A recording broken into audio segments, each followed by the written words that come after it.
Video is rolling, and here we go in 3, 2, 1. You're live. Welcome to the Jeremiah Show. I'm your host, Kat, with Jeremiah here and Dr. D. Hello. Hi, how are you guys? Good to see everybody today. Great. Doing Yes, great. we're looking sharp with our new logos, aren't we? Impressive, isn't it, Jeremiah? Impressive. Let's It is. go We're on, getting, Kat. we're Sorry, going to yeah. work our way up to impressive. I don't know that we're quite there yet. Guys, I want to tell you a little bit about who we have today. If you're like me, hovering somewhere in your 40s, I'm not going to tell you exactly where. When you push play, especially on a certain album called All the Pain That Money Can Buy by two-time Grammy nominee band Fastball, you're instantly teleported back to the late 90s. I remember exactly where I was in that time. And so that band has been a main player on the soundtrack of my life at that time. It was a really good time of my life. But it didn't stop there, because they continuously released and consistently released music for, since then, and as recently as 2019. And I'd like to think that they've consistently kept my attention, and therefore made my life just that much better because of that. Today we have with us 1/3 of Fastball, but we have one whole bona fide talent and rock star. Ladies and gentlemen, we have Miles Zuniga. Did I say it right? I practiced. Jazz. Welcome to the show, Miles. Yeah, it's a pleasure. Wow. So Fastball, first and foremost, you had a few names for that band prior to picking Fastball. Some of them were really funny. There was like some of the names that you have there. Magneto USA, and then there was Correct. one like Ed's Bible something. That was never. That wasn't. That's false. I wish. What is Where did it that come called? from? Ed's something Bibles. Yeah, Ed's Bible something. How did that rumor Bible get started? Station. It's worth looking up because it's quite a creative name, and maybe we would have stuck with that one if we'd actually come up with it ourselves. But that was something the internet invented. I love that. Every once in a while, we stumble on something like that. Yeah, there's a lot of things they invent so that aren't true. But Magneto was our first name. Actually, that's not true. Our first name was Star 69, Star right? 69, which back in the 90s, if someone called you, I just thought about Star 69 the other day for some remember? weird reason. I'm like, does that still exist? no one needs it anymore.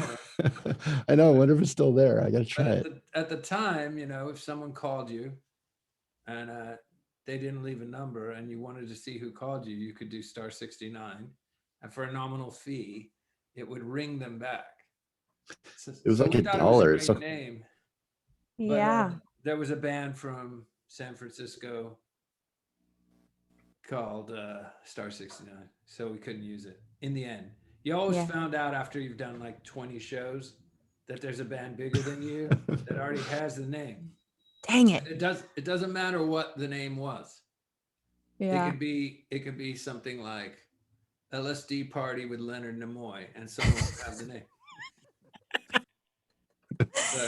So what is Fastball? Where does that come from? Just desperation. Running out of options. A distinct lack of imagination. I mean, what happened is we changed the name to Magneto, and it turns out there was a band called Magneto from Mexico who were pretty big, but they were like a boy band. They were like Menudo. So there's lots of shirtless on the beach, 5 guys on the beach. Ooh. We would never be confused with that. So I didn't see the problem, but then we decided to add USA because a band like the English Beat, in England, they were just called the Beat. Oh. But then there was already a band called the Beat in America. So they just added the English Beat.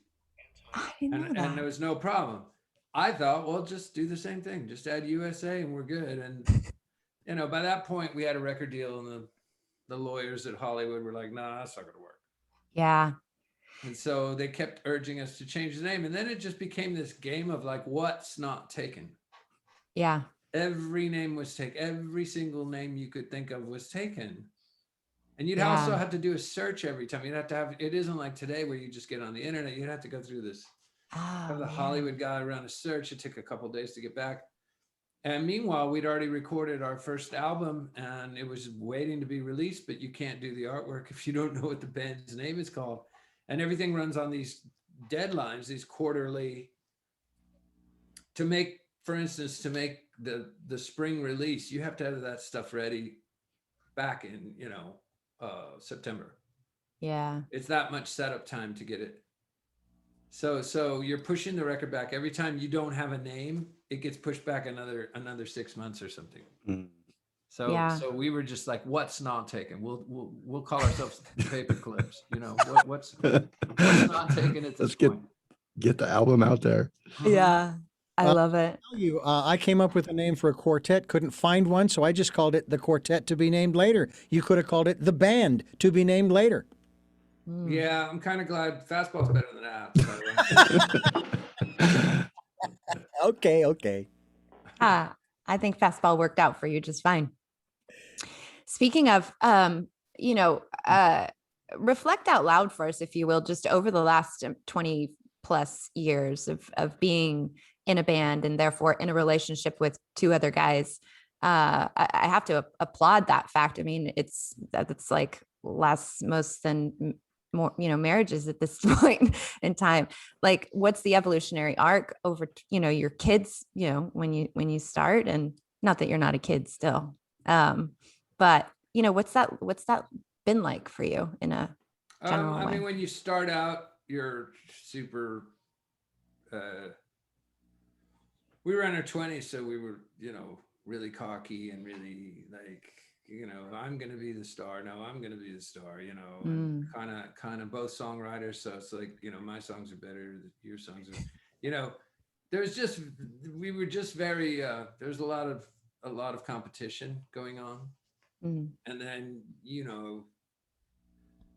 there's definitely parts where you just flat out can't stand each other, and you just, I likened it to like fighting fish in an aquarium, in a little tank. And then over time, then you get to where you're just like, screw this, I don't want to be in this band anymore. And then enough years go by where you start to realize, well, this is actually really special and these guys are really cool. And they're my family, you become brothers. The longer you're in it together, the more history you have together, the more you actually can appreciate each other. But it didn't happen overnight. Yeah. Well, you really grow up together. I mean, 20s, gosh, the human brain doesn't even fully mature and form until like 25 or 26. And so I think, it's a big deal to really For guys in a band, it doesn't happen until like 40. I don't know that. I was going to ask for rock stars. How long does it take? We need to do an experiment on that. Go ahead. I was just going to jump in because I've always wondered this, and how many rock star. You're a rock star. I'm sorry. I hope that doesn't embarrass you for me saying that over and over. But somebody that's so successful, and you watch that movie, Almost Famous, where the lead singer he makes the T-shirt where he's just the front man. Is that the only one there, and the band guys are kind of faded out in the background? And I always wondered how many, like, if somebody like you watches that and goes, that's happened. That I thought about that. Or no, we were never that. We were kind of spared that. I think there's something about a trio where it's really weird. I mean, I don't know. There are bands like Everclear where Art was always front and center, but he wrote all the songs and sang all the songs. So fair enough, Yeah. Front and center, the two guys are in back of him. But in our band, there were two singers and two frontmen in a band of three. So there's almost no way you could really minimize the other guy. Half of the songs were mine all the time. And I sang half the songs. So you couldn't really, maybe we would have benefited because Tony actually wrote and sang the big hits. So maybe if he was a bigger, if he was an asshole and was like a megalomaniac, maybe we actually would have benefited from him being the voice and the face. I don't know. It just didn't happen that way. It's not the way our band was constructed. Well, the power of the triangle, and it's like, it's my favorite shape actually. And I think there is some power in that too, of just like, yeah, when it is a trio, when it is a triangle, there's real, I've looked at all of your albums and, you know, photos that you've done in my research, and you guys did a really good job of keeping that even. And it never looked like there was a favorite being played. And it always looked really even and respectful of the trio. We never thought about it really all that much. It's just what happened. Also, not only do we each sing about half the songs, but his voice is higher, my voice is lower. We sing together all the time. Yeah. So there's the harmony going on all the time. So it just isn't, there's no way to, nor would you want to minimize the other people's effort. And, you know, if one of us left, that would be the end of the group. I mean, it's just like that kind of deal. Yeah. If Tony left the band, I couldn't with a straight face walk out on stage and say it's Fastball. Yeah, some people do that. Yeah, lots of people do that. I mean, we were talking. We played with lots of people that do that. There's like one guy. Yeah. And you're like, this is a joke. This isn't a band at all. It's not the same. It's not the same. But so I'm going to jump down to just because you guys released an album in 2019, and you had like an entire tour set, right? Mm-hmm. And then COVID happened. Yeah. So what's the plan there? Do you have shows coming up, and like, are you going to start to do that? It's super slow. I mean, there's like one show next week, and then there's like a show in Long Beach in July. Yeah. I mean, it's like here and there. It's just one or two shows, whereas normally our summer would be really full. Yeah. So it just hasn't really. And I kind of, you know, had been waiting for an opportunity to like, well, the band's not working at all. Time to go see India. Time to go see New Zealand. Like, I had all these things that I want to see, but the world is closed as well. Yeah. So it's so frustrating because I can't go out and see these things. Now would be the perfect time, because inevitably what happens is you book something and it costs a fortune. And everything's like non-refundable ticket. And then they're like, hey, we got the tour with so-and-so. Or they're like, hey, we got 3 shows, and they're super lucrative and they're all peppered through your thing. And it just screws up the whole thing. Yeah. That always happens. Like if you book something, it's like the game Battleship. If you book something, they're going to hit your battleship for sure. So this was the perfect opportunity. Like if it had been some kind of thing where there were no shows, but the world was still running as usual, it would have been great in a way. Miles would have been just the little dots on the map, just traveling all over. Where's Waldo? Where's Waldo? Where's Miles? Where in the world's Carmen Diego? So obviously you're a songwriter, a very good one. I want to talk a little bit about inspiration and kind of pick your brain on what inspires you. I heard somewhere, read somewhere, I can't remember, that you're a big fan of Leonard Cohen, someone that I didn't really know much about. And love him. Total coincidence. Someone actually played for me this like really, really beautiful recitation by Leonard Cohen of 1,000 Kisses Deep, and it's kind of a baller move because it made me cry. It was like really, really beautiful and opened my eyes to just an entire world I just had no idea about. And so now it's like I find myself trying to like understand Leonard Cohen and just that beauty. So as a fan of his, how would you talk about him? And second part to the question, is he someone that, because he's so different and unique, does he sort of expand your own kind of map artistically? And who else expands your map as an artist and kind of like goes, wow, I could go over there. I never thought of that. I mean, Leonard Cohen, Tom Waits, Bob Dylan, John Prine. These are the kind of guys that are fantastic songwriters, but they also are good templates for being an old guy. You know, it's if you're, you know, if you're looking at people like Mick Jagger, you know, there's only really like I think Mick Jagger's the only one that can pull that off without looking just completely ridiculous, like prancing around at 75 or whatever age he is, and acting like he's still 25. I mean, he gets a pass because he's Mick Jagger, but most people look ridiculous doing that, or trying to be that, or trying to be like they were in their 20s. At some point, you know, I realized, like, how do you grow old gracefully?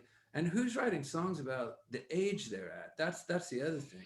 Who cares about, like, you know, what you cared about in your 20s or 30s if you're no longer in your 20s or 30s? So I think that's why Bob Dylan has stayed so relevant, because he's willing to address mortality head on.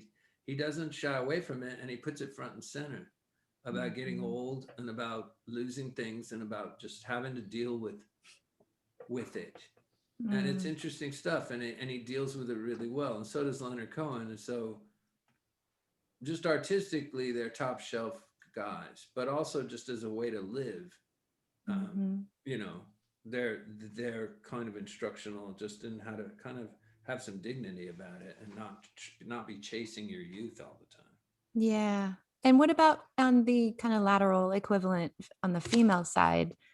Who would you say really kind of lights you up? I mean, probably just off the top of my head, my favorite female artist, because she's such a badass and she's so unapologetic, is Chrissie Hynde. Oh, yeah. The Pretenders. She's got such a great voice, and she's always been so authentic, you know, and she just doesn't pull any punches. She put out that book, and she talked about being raped in her autobiography. And she said, well, I guess I deserved it, you know, because I was at this thing and I knew what these guys were all about and what they wanted. And boy, did the hounds of hell came for Chrissie Hynde. Like, you should never say that. I thought she's got balls, man. She just really is who she is, and she doesn't care. She's going to tell you what her truth is, and she's not afraid of it. And I thought that was amazing. So she's someone I really look up to. But there are other female artists that, I mean, I love Aretha Franklin. I love Joni Mitchell. I love, there's a ton of them. I always thought you know, if I had to marry someone, I'd marry Christine McVie. It's just like a little fantasy of mine. Of like, Miles, yeah, you want to go over to the, like, it's the farmer's market. Miles, you want to walk down to the farmer's market? You know, I just sort of have this whole fantasy in my head of Christine McVie. Which house do you want to go to, Miles? Got one in Malibu, one over in the south of Isles down there, and and I just picture her really sleepy all the time. You've thought this one out a little bit. I like it. Really low maintenance. I always think about, like, which one would you go for, Christine McVie or I can't even think of her name. Stevie Nicks. I'm like, which one would you go for? Most men probably would go for Stevie Nicks, I think. Not our Miles. No, man, he wants the sleepy one. I want some tea and I just want to curl up. Have you met her? Stay. You know, just to hear her downstairs. Oh, when the loving starts. I don't even know what she likes. I don't know what she's like. I just picture in my head this whole thing. But I love her songs. I love her voice. She's got such a cool, understated delivery. Yeah. You know, she's fantastic. We're gonna have to send her this podcast. Yeah. Send it to her. I hear you know these people. Mick and a few. Her best friend actually is a good friend of mine. So I've been her husband, her best friend's husband. Her husband. Don't love her husband. I've been to your. I heard you were half owner of the bar in Maui. I'm not half owner. I'm one of the investors, and I opened it. Yeah, but I was the first investor in. But it's Are you doing. Still invested in it? Yep. And we're reopened and doing well. I really packed. had a good time there, just thinking all those pictures of Mick Fleetwood and the bagpipe guy came out and did his thing. And, every night, 5 o'clock. You know what's so cool about those pictures is that I was there for 8 months opening the restaurant. That's what I do during the day. open restaurants and bars and hotels. And I was there for 8 months, and he went up into his, into his closets up on his farmhouse, into, the photos that with John Lennon and JFK and all these famous people that no one's ever seen. They're just his personal photos. And he spent days with the architect and the designer, Eddie Bitton, and he laid him out on his floor, and everybody looked at him, and he really didn't want to be a hard rock cafe. It wanted to feel like Mick's house, the tapestry rugs and the couches and all those photos, personal photos.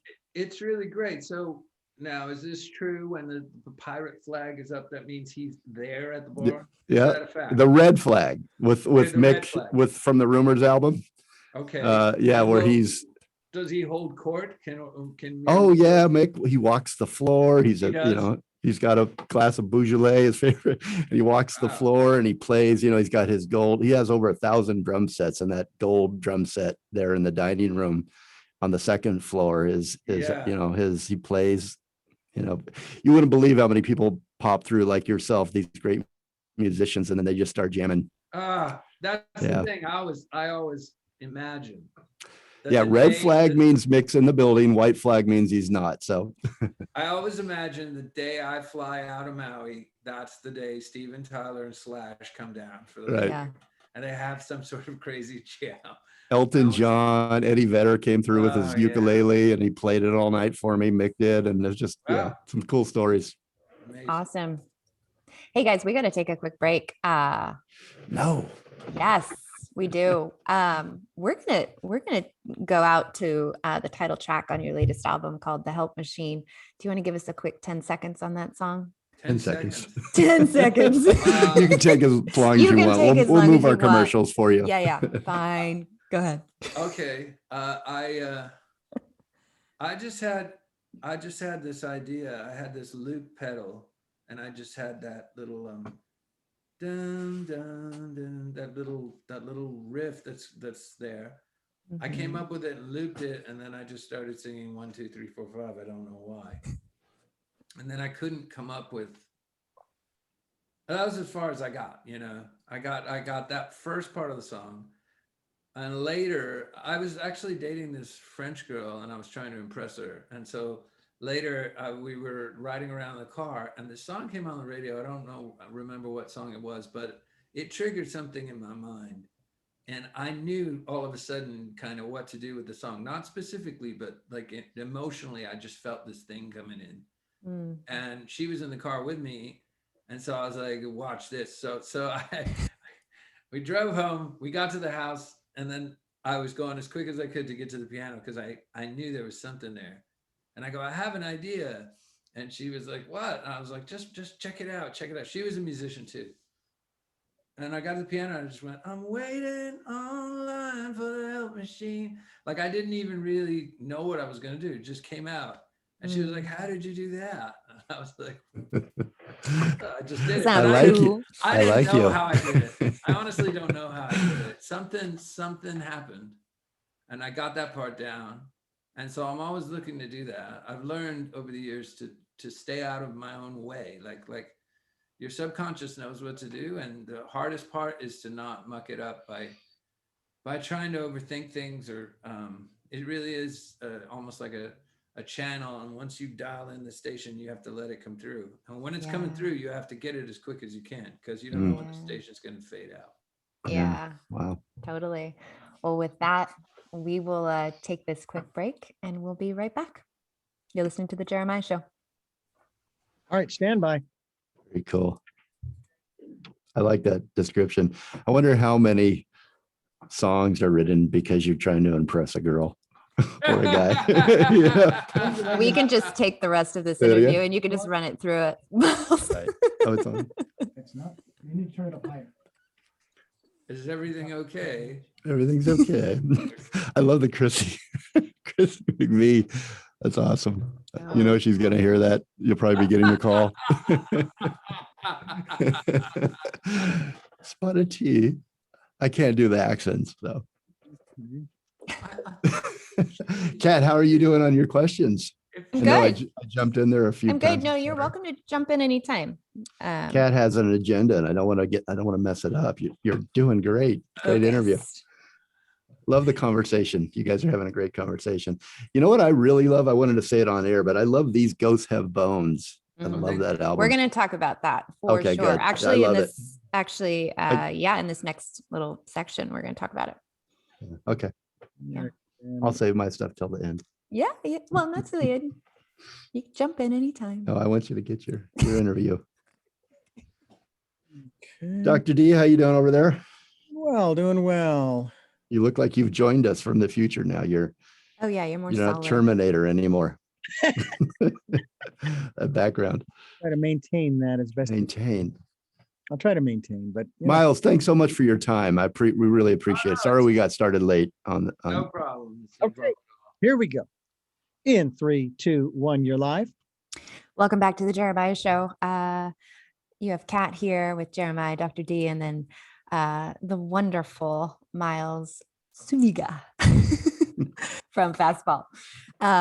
We are just getting lost in conversation, having such a good chat that I want to bring it back a little bit. One of my favorite things to do, talking to people that are like you, that are just so creative and just kind of just so prolific in their artistry and the depth of what you do and what you sing and what you write, is I love to just ask about how it all started and your childhood. And I read a little bit about it. I think it's pretty interesting. There are 10 kids in your family. Can you talk a little bit about how it all started for you? It had like a built-in audience, I would say. It's like inevitable that you would be a rock star. 10 kids. 10 kids. That's true. I come from a huge family. My parents were Catholic. And I grew up in the border. I grew up in Laredo. So it's 10 kids was probably the median number of children. Some people, one of our cousins had 17, just mind-boggling numbers of children. It's like the Monty Python sketch, every sperm is sacred, so there was a ton of kids, but apparently, now I don't know if I believe this, but apparently when I was a kid, I could sing that song, Lady Willpower, which I don't even know to this day, but they claimed that I'd get up and start singing it. So I don't remember this song, but apparently that was one of my chestnuts I'd roll out when I was 4. I don't know. And then I had an easy facility for memorizing words. So like when I was a certain age, I knew when it was a hit, I knew all the words to Bye Bye Miss American Pie. Mm-hmm. But it wasn't like I loved the song. I just I liked the song. I somehow could remember the lyrics with no problem. They'd go by, they'd play it every day. So it was like, you'd hear it every day. After a while, I learned all the words. Yeah. So my sister was real impressed with that, but I actually didn't really think about playing music until I was in 5th grade. And when I was in 5th grade, I was already going to church every Sunday, but now because of the school, I had to go to church on Fridays as well. At noon, actually at 11 a.m., we would go across the street. There was a church across the street and we had to go to mass, and we were expected to sing. The nuns would be glaring at you and you had to like sing these songs, and I was very self-conscious. I didn't want to sing. I was looking over at the band. There was like these 3 guys strumming guitars, and I was like, they don't have to sing. And they get to sit down the entire mass. They don't have to stand up and kneel and sit and stand up and kneel. They get to just sit down and play their guitars and no one bothers them. And they get to go to communion first. So early on, I realized the perks of being a musician. Like when I was basically 10, I was like, look at that, check that out. These guys are like on another level. No one bugs them. They get to do stuff first. And I was like, I want that job. And they say church won't teach you anything. Yeah. That's a new answer for becoming a rock star. I've never heard that one before, to get out of singing at church. That's how it started. And then I had a crush on my 5th grade teacher as well. And she said, I mean, literally a couple of weeks after I started scheming about getting into the band, she said, I'm giving guitar lessons after school for anybody who wants to sign up. And I was like, this is incredible. I'll get to spend an extra hour with her. And I get to learn guitar too. This all makes sense to me. I knew there had to be a girl in there somewhere. Of course. Of course. Of course. So I started, well, you know, she's a great deal older than me, but I started learning guitar from her. And then within, I don't know how long it took, but within 5-6 months, I had achieved my dream, and I was in the choir. I was in the band, and I was now no longer pestered or bothered. The nuns couldn't see me. I was just sitting there smoking in the boys' room with the other guys. And it felt great, but I actually lost interest in playing music because I didn't like those songs. The real thing that happened was, and about a year later, my brother came home from college and he saw the guitar. And he said, do you still play guitar? And I said, no. And he said, why not? And I said, I got bored. And he showed me how to play Band on the Run on the guitar, which was the same chords. Once I realized I already know how to do this. I just need to know which chords go where. That was a whole new ball game. Then suddenly I play music again. I love that. Hey, on that, let's take another quick break, and then we'll come right back to it, because I want to know when you started writing, you know, after that clicked for you, then when did the songs actually start coming for you? So we'll talk about that when we come back. We'll be right back. You're clear. Stand by. Do we want to mention what we heard on the way out, Kat, when you come back? Yeah, I'll do the out, and then I'll also talk about what we heard on the way in. Yeah, this is a good soundtrack for the show. Yes, it is. It's all good. Turn it out for a second. Nope, turn it back on. Thank you. That didn't work. Is Mark messing with your lights? I actually asked him to. Or did you come back to the future? Something like that. Where are you at right now, Miles? Isn't that weird? Austin. I mean, in Austin? Yeah. God, everybody's in Austin. I got to get out there. Where the cool people are. All the cool people are in Austin. Now it's got the Joe Rogan, Elon Musk effect.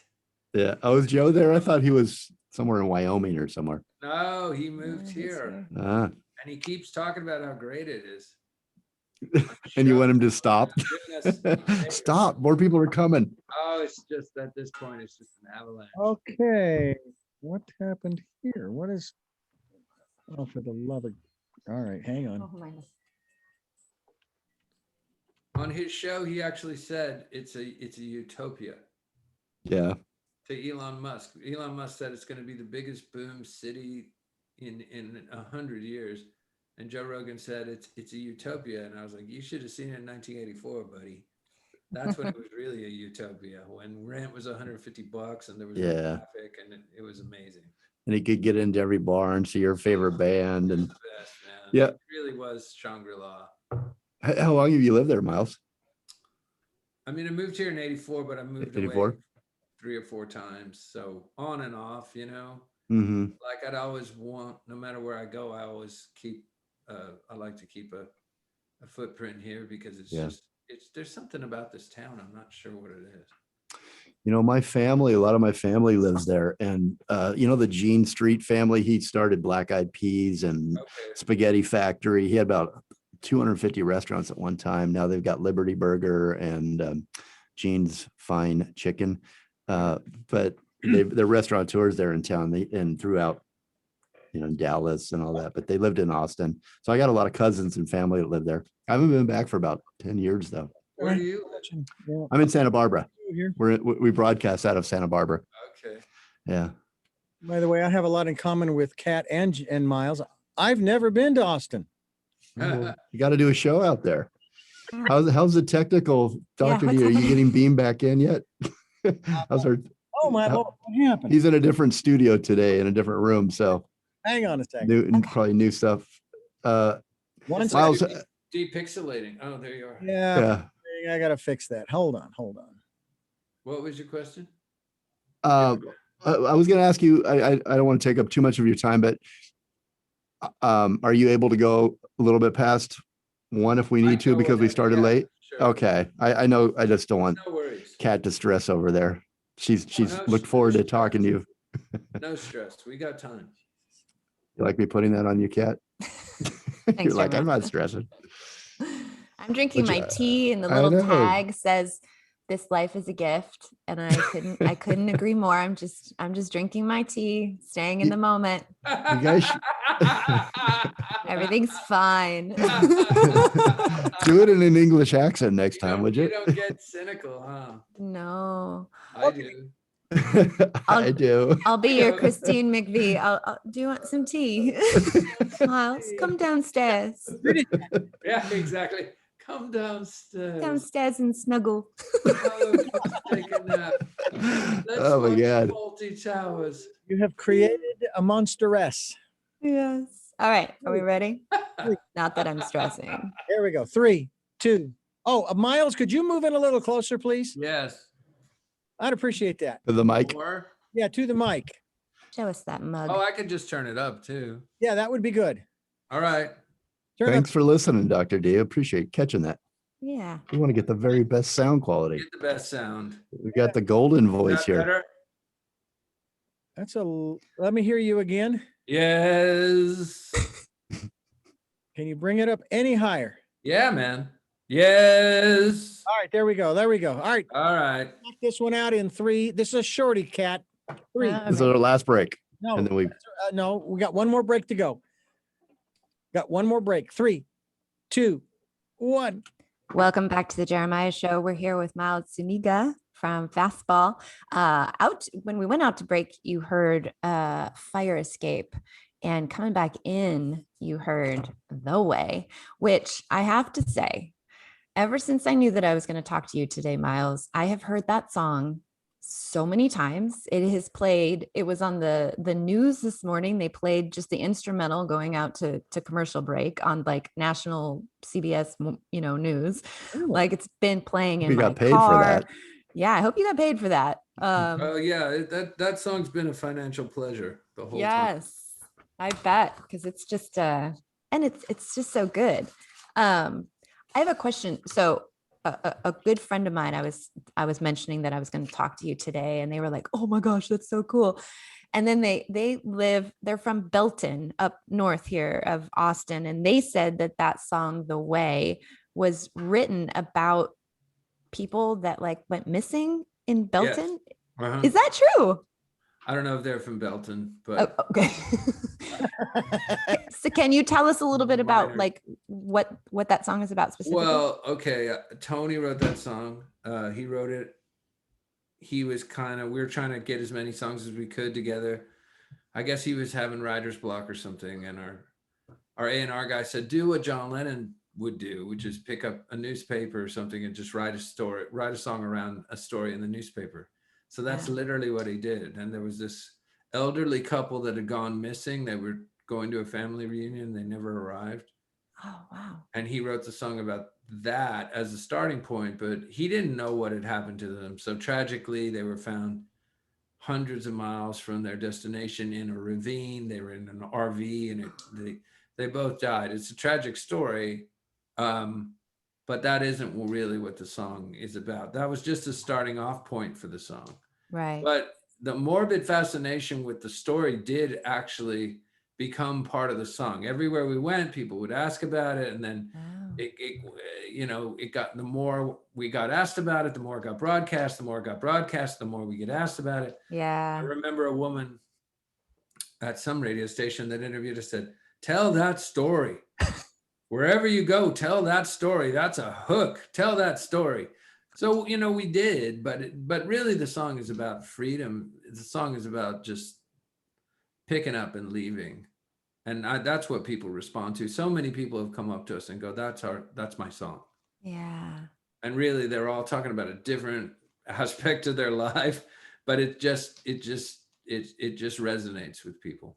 Yeah, and it just translates into different facets. Well, good. That's new information for me. I didn't know. I didn't know that it was based on a newspaper article until like last week.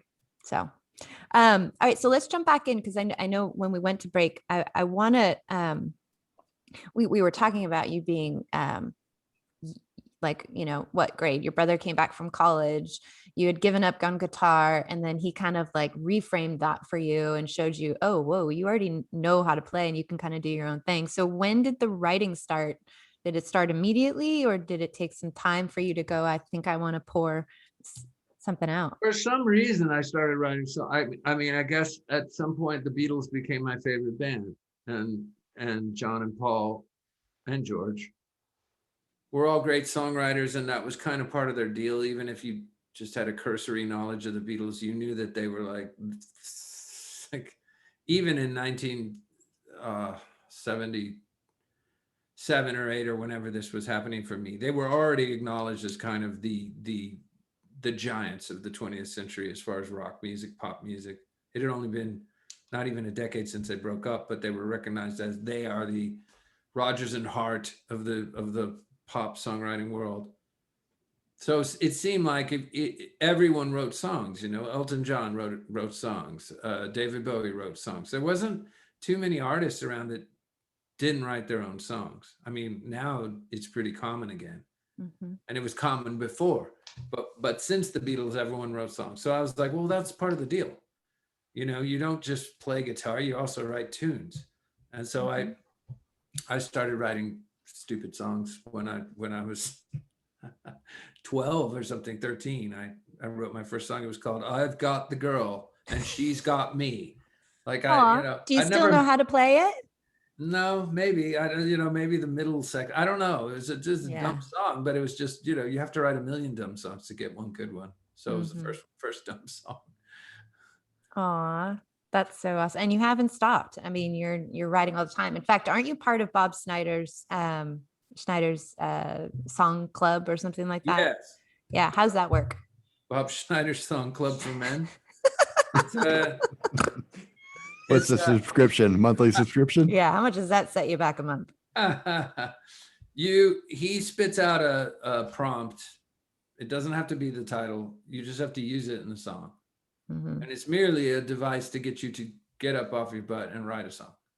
Mm-hmm. So this week he really gave us a bad one. It was "Caterpillars on Your Bush" is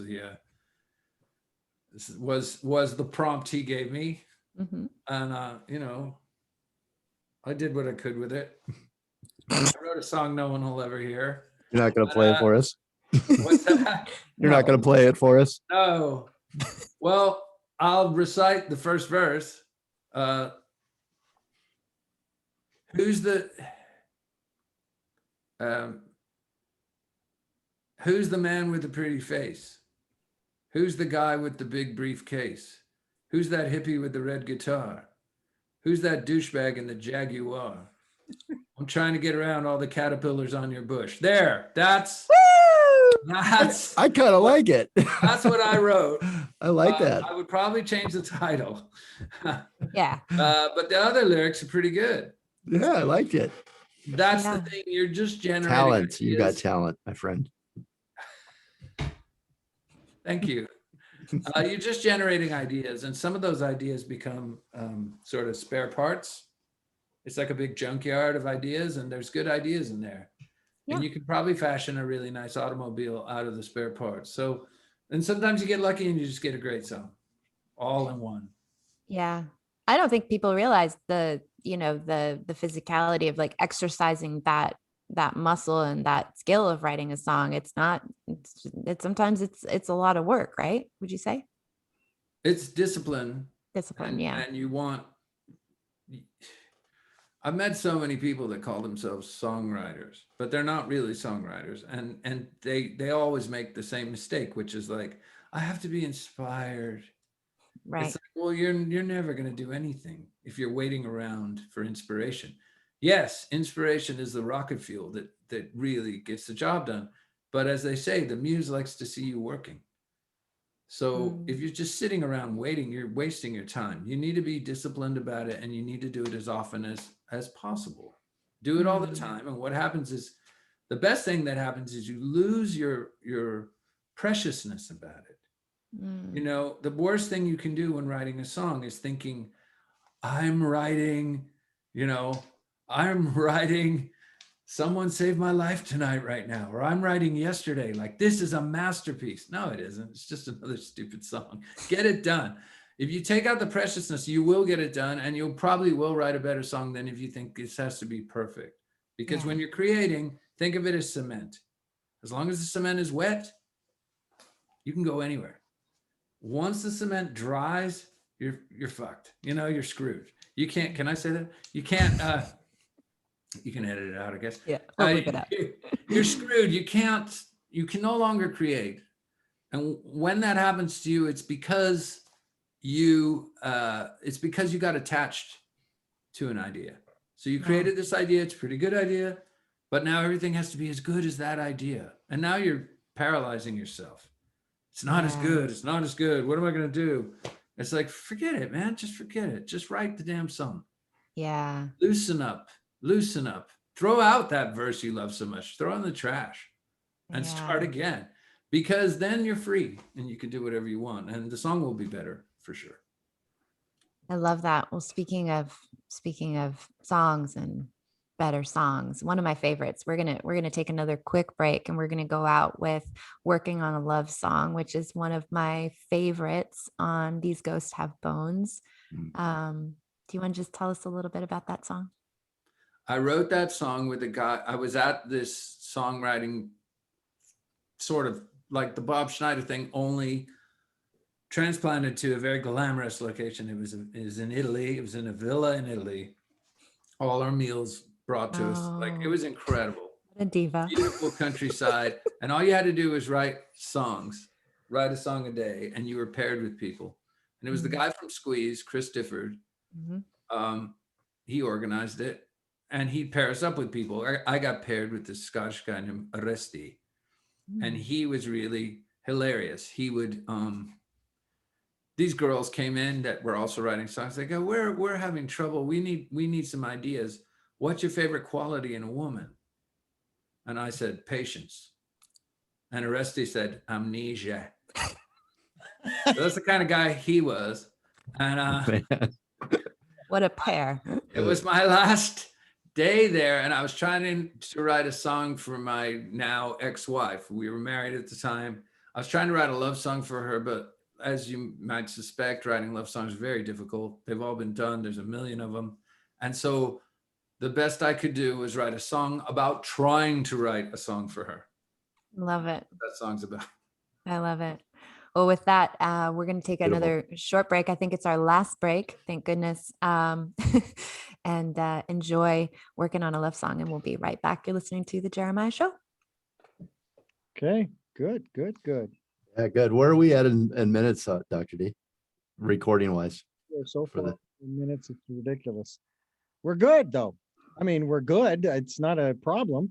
Sorry. Yeah, because we don't have a 1 o'clock show, and normally I do, but I do have to record with Gianni Valente from Birdland, New York City, is doing a little recording, and he just says it's okay to go a few more minutes. And I want to be respectful of your time. I have a couple questions, but how are you doing on yours, Kat? Yeah. No, you're.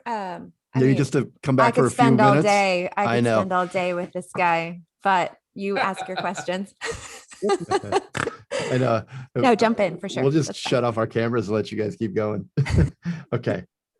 Jeremiah, it's 1 o'clock right now, so you tell me how long you want to go. Can you do 10 more minutes, Miles? But tell me, Sure. don't be polite if you Yeah, can. If you had it, okay. I've got We nothing to do. really appreciate it and No, I'm having a good time. Okay, good. We are too. All right, we'll come back when you're ready, Dr. D. I'll bring us back, Kat. All right, here we go. In 3, 2, 1, you're live. Welcome back to the Jeremiah Show. This is when you know you have that we have a really great guest on our show. When Kat and I and Dr. D, we all fight over you. We're fighting over Miles for Fastball. Miles, we all want to ask you our questions, and we're kind of pulling you apart here, but you're a fascinating guest, and we could really probably do many shows and never get to know you completely. You referenced relevance and Bob Dylan as one of the references, Mick Jagger, Leonard Cohen, relevance. and that these guys are still relevant. Why are you still relevant, in your opinion? Oh, don't ask me that. I found a journal from Be a front 2000. man. Ego, What's go that? ahead. I found a journal from 2000, right when we were promoting the follow-up to The Way, and we had to go all over Europe. And they one of the questions they asked over and over. I found it just yesterday, so it's funny you asked this question. They were all asking, "How are you still relevant?" And in my journal, I wrote, "We're not." That's what I feel like telling them.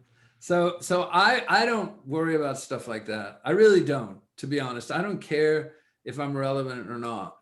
I really don't. I do it because I love it, because I can make a buck at it. And It's that's probably easy, it's that's easy the money. answer. I love doing it, and I'm making money. It's like, don't tell anybody I love doing this. I do it for free, you know?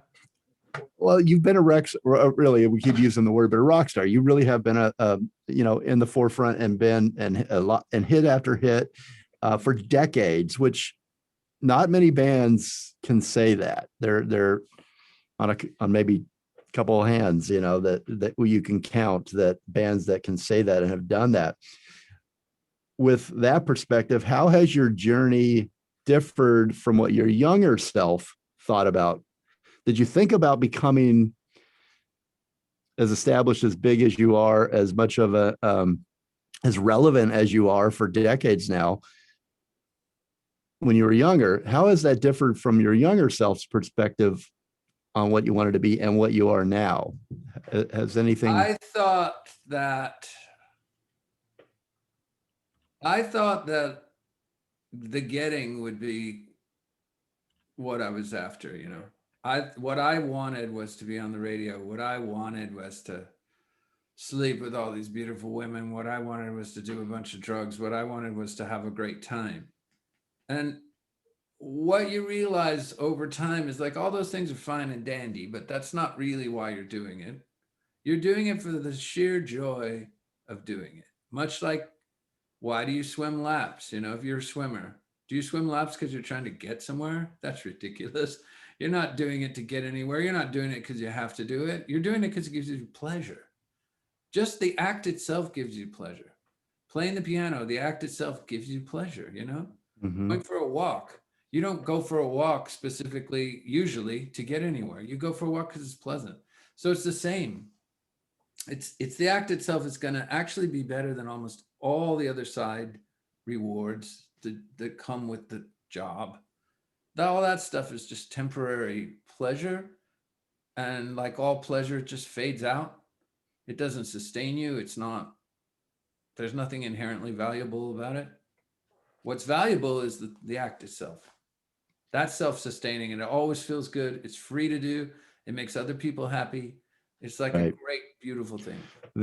I think that might be part of why some of these bands like yours, like Fastball, live for so long, is because they can feel, ultimately we can feel what you feel when you write the music. It becomes our song and our anthem and a testament to some period in our life that we're going, and an experience we're going through. We different listeners hear different things, but they gravitate also to, you can tell that the musician or the artist like yourself loves what they're doing. And I think it's genuine, I guess, is what I'm trying to say. And it's not just throwaway junk food. It's something that you can feel and you attach to it. I did evolve over time. Like really, when the real artistic growth, if you want to call it that, occurred, was in this, there has been a trough where, like, we had these hits and then boom, there's like nothing's happening. And, the plane has descended from, 10,000 feet to just above the trees. And, it's during there that you really have to figure out, like, what am I doing this for? Why am I doing this? Do I want to keep doing this? I always wanted to keep doing it, but I had a profound shift where I realized, why am I doing this? And before, it used to be like, so I can have fun, so I can do this, so I can get that, so I can get. When did that shift come to you? That profound shift came to me eventually, where I realized if I have a job, my job is to take away people's troubles for an hour, is to make people smile and make them forget about whatever's bugging them for an hour. That's my job. And so I stopped thinking about me and started thinking about myself almost like I was a missionary or a Red Cross worker or someone who's helping people. I was like, your job is to go out and put a smile on people's faces or to make them cry, you know, like that's your job. It's not about you. The other 23 hours can be about you. I was going to ask if you had to write a job description as a front man, what would be on that? And I think you're answering it a little bit here. Make people smile or make them move them, you know, take them somewhere. Don't waste their time, for God's sake. Get out there and do your job. You're an entertainer. Your job is to entertain. And that's all there is to it. Don't mess about. The best bands don't. You go see Bruce Springsteen. Does he have anything to prove? No. He comes out and he plays like 4 songs in a row without stopping. There's no like, hi, everybody. There's no small talk. He just goes boom, boom, boom, boom, boom. And then he might say hi. But he doesn't waste your time. And none of the really great artists do. Paul McCartney plays like a 3-hour show. I hardly see him take a sip of water.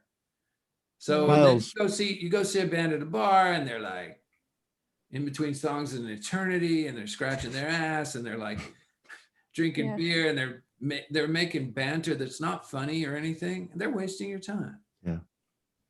Miles, giving so much of yourself though, that does take a lot as the front man, as the performer. Does it ever take, how do you feel that when you go home? Do you get a lot out of it? I imagine you do from the audience, but does it take a piece of you when you go back to the hotel room and the countless, the town with no name? It's draining. It does take a toll. I did this thing where like, if I'm flying, like we did a tour of Spain and then we went to England and the tour ended. And I'm like, I've never been to Ireland.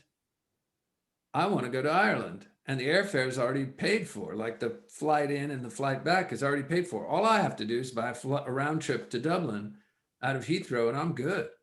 So I go on the trip. Well, you're not taking into account that you just finished a 3-week tour and you may no longer feel like visiting anywhere. You just want to crawl into bed. Yeah. But like you didn't take that into account 4 months ago when you bought the round trip to Dublin, you know? So then I've had that happen to me a lot where you're like, man, sounds like it. Dumb idea. Why did the last thing I want to do is stay in another hotel and get in another flight and like, oh God, and deal with the logistics. Yeah. So it does take a toll, and you do have to be aware that it will take a toll. Well, there's so many people that like us that want your time, and we want to hear from you and your perspective. And we've learned a lot this hour. I think this has been a really fun time with you and getting to know you. I just have one last question, because you're both in Austin, Texas, and I know you support local musicians and you know the hot new musician that was like you years ago. Who do you like? A couple people in Austin. Do you like a couple bands you want to give a plug to and give them a little boost? People that you go see or hear? I mean, I'm not the one that I'm not the person that really asks about unknown bands, you know, because I don't actually go out and see. I'm just not that person anymore. I used to do it all the time. But now it's like, oh, let's watch Faulty Towers on Netflix. What do you say? That's really what I'm like. Stay home. Yeah. I do like, you know, I like the Black Pumas, but I've never seen them live, but I like their music. I'm kind of clueless when it comes to that. So I don't, there isn't anybody really on my radar where I'm like, oh my God, that person's amazing. And because if there was, I'd probably be trying to do something with them. Yeah. Well, thank you so much, Kat. I'll let you close it out. And just wanted to thank you again, Miles. Great. Thank you. Great meeting you and talking with you. It's great talking to you too. One final question. In the video for the way you jump off a building, did you really jump off that building? Are you also a stunt man? What don't you do, Miles? No, I didn't jump off the building. Tom Cruise's stuntman jumped off the building. Really? Yes. And I'm not surprised. To make it look more like me, he wore my leather jacket. This was a leather jacket that had tremendous sentimental value to me because I bought it in Berlin when I was broke and I was lost. I was right before I put together Fastball. I didn't know what I was going to do with my life. And I bought this jacket and I had it the whole time when I all through getting to finally having a hit song and all this. And this guy wore it so that he looked more like me and did the stunt flawlessly. And then he signed, the jacket had a little thing in here and he signed the inside, 2 miles.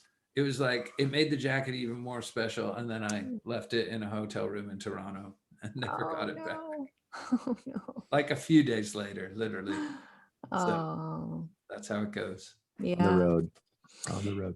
Well, thank you. I can't Thank thank you you. enough for spending time. It's just been a blast getting to know you. And maybe after COVID is done and you guys consistently get back out on the road and put some new music, would love to have you come back. I would love to come back. I had a great Awesome. time. Awesome. Come see us in Santa Barbara, both of I you. want to do that. Yeah, let's do a Santa Barbara trip. We'll crash Got to the get you station. out the Santa Barbara Bowl. Have you I'm played gonna- there, by the way? Have you played at the Bowl? I don't think we have. But, Who knows? I don't know. So I don't many know. places. Offer. Sounds like a true rock star. Okay, communicate, listen more, and evolve. And everybody have a great week. Thank you, Miles. Thank you. Thank you.